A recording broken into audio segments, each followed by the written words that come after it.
Om Swastiastu. Baik, perkenalkan nama saya Komanila Sasmita dengan NIM 2311031014 dari kelas 3F. Di sini saya akan menjawab dari pertanyaan yang telah Ibu berikan mengenai kisah Fajar di Desa Nusantara. Saya akan menjawab 5 pertanyaan yang telah Ibu berikan. Yang pertama yaitu mengenai pentingnya IPS di dalam pendidikan. Menurut saya setelah membaca kisah Fajar di Desa Nusantara, pentingnya IPS dalam pendidikan, program yang pertama yaitu program yang dilakukan Fajar mencerminkan pentingnya IPS di dalam membantu masyarakat memahami dan menyelesaikan permasalahan di Desa Nusantara melalui pendekatan langsung terhadap isu-isu sosial, budaya, dan ekonomi. Kemudian dengan melibatkan siswa di dalam memahami lingkungan sekitar, Fajar menunjukkan bagaimana IPS menjadi alat untuk meningkatkan kesadaran tentang potensi lokal, toleransi, dan kerjasama. Kemudian jika saya berada di posisi Fajar tersebut, saya akan menambahkan program seperti ekspedisi desa, di mana siswa mengunjungi berbagai bagian desa dengan mengamati secara langsung potensi geografis, keanekaragaman budaya, dan perubahan sosial yang ada di sebuah desa tersebut. Kemudian saya juga akan mengajak siswa saya atau peserta didik saya membuat proyek sosial seperti mengembangkan produk khas desa atau meningkatkan keekonomian sosial dari desa yang telah saya amati bersama peserta didik saya. Kemudian pada soal yang kedua yaitu hakikat dan ruang lingkup IPS, di mana hakikat IPS yaitu memadukan aspek sosial, budaya, dan lingkungan yang tercermin dalam program Fajar yang menyentuh berbagai aspek kebudayaan nyata seperti di Desa Nusantara yang telah ada di cerita Fajar tersebut. Ia menghubungkan antara geografi dengan pekerjaan, budaya dengan perubahan sosial, serta kerukunan masyarakat majemuk dengan nilai toleransi yang ada pada Desa Nusantara tersebut. Kemudian aspek IPS lainnya yang dapat dimanfaatkan adalah sejarah lokal, di mana Fajar bisa menambah pembelajaran tentang peristiwa-peristiwa yang pernah terjadi di desa, sehingga siswa memahami hubungan sejarah dengan identitas dan perkembangan desa mereka yang telah ada di cerita Fajar di Desa Nusantara tersebut.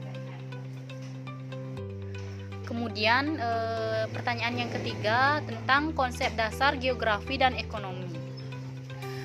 Di sini menurut saya Fajar telah menjelaskan hubungan antara letak geografi desa dan pekerjaan penduduk yang ada di Desa Nusantara tersebut. Jadi untuk lebih memanfaatkan potensi geografis yang ada di desa secara ekonomi, ide kreatif yang dapat diterapkan menurut saya yang pertama yaitu wisata edukasi desa, di mana mengembangkan program wisata berbasis pendidikan seperti tur pertanian yang memperlihatkan proses bertani di kaki gunung. Kemudian yang kedua, diversifikasi produk, di mana mendorong petani memproduksi olahan hasil panen seperti keripik, jus, atau produk herbal untuk meningkatkan nilai jual.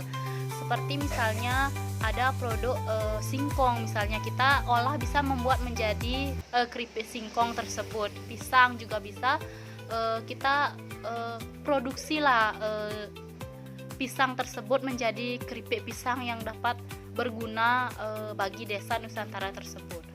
Kemudian yang ketiga yaitu peta digital potensi desa, di mana membuat peta digital yang menunjukkan potensi geografis desa yang dapat digunakan untuk menarik investor atau wisatawan luar yang akan melihat bagaimana perkembangan desa di dalam Desa Nusantara tersebut. Yang selanjutnya yaitu di pertanyaan yang keempat, mengenai perjuangan mempertahankan kemerdekaan. Kisah perjuangan nenek moyang dapat diadaptasi menjadi bahan pembelajaran yang menarik melalui metode seperti drama sejarah. Misalkan siswa dapat mementaskan drama tentang perjuangan lokal yang tidak hanya sekolah menghibur tetapi juga mendidik, seperti drama-drama tentang perjuangan Pangeran Diponegoro kan bisa didramakan seperti perjuangan Ngurah Rai. Kemudian yang kedua yaitu Museum Mini Desa, di mana siswa mengumpulkan artefak atau cerita perjuangan lokal untuk dipamerkan di sekolah atau di balai desa yang ada di masyarakat tersebut, untuk menampilkan atau menyampaikan nilai-nilai perjuangan dalam konteks saat ini. Saya mengajarkan pentingnya semangat kerja keras, gotong royong, dan cinta tanah air melalui proyek-proyek kolaboratif di desa. Seperti di sekolah kita mencerminkan mengajak siswa di dalam bekerja keras, bergotong royong seperti para pahlawan perjuangan yang telah gugur. Misalkan kita bekerja sama di dalam melaksanakan kegiatan gotong royong, misalkan gotong royong yang berada di sekolah, pembersihan di lingkungan sekolah. Terus ketika hari Senin kita melaksanakan upacara bendera, memperingati, menghormati perjuangan jasa pahlawan tersebut. Kemudian yang terakhir, yang kelima, yaitu mengenai lingkungan fisik dan sumber daya alam. Untuk memanfaatkan lingkungan fisik Desa Nusantara secara berkelanjutan dan meningkatkan ekonomi desa. Adapun beberapa ide yang dapat diterapkan, yang pertama yaitu pertanian organik, yang dimana pertanian organik tersebut mendorong petani beralih ke pertanian organik yang ramah lingkungan dan bernilai jual tinggi. Kemudian yang kedua, pemanfaatan energi terbarukan, yang dimana menggambarkan sumber energi seperti pembangkit listrik tenaga air yang kecil atau mikrohidro dari sungai di sekitar desa yang ada di desa tersebut. Kemudian yang ketiga, pelatihan ekowisata. Pelatihan ini melatih masyarakat lokal menjadi pemandu ekowisata, memanfaatkan keindahan alam di desa untuk menarik wisatawan tanpa merusak ekosistem yang ada di desa tersebut.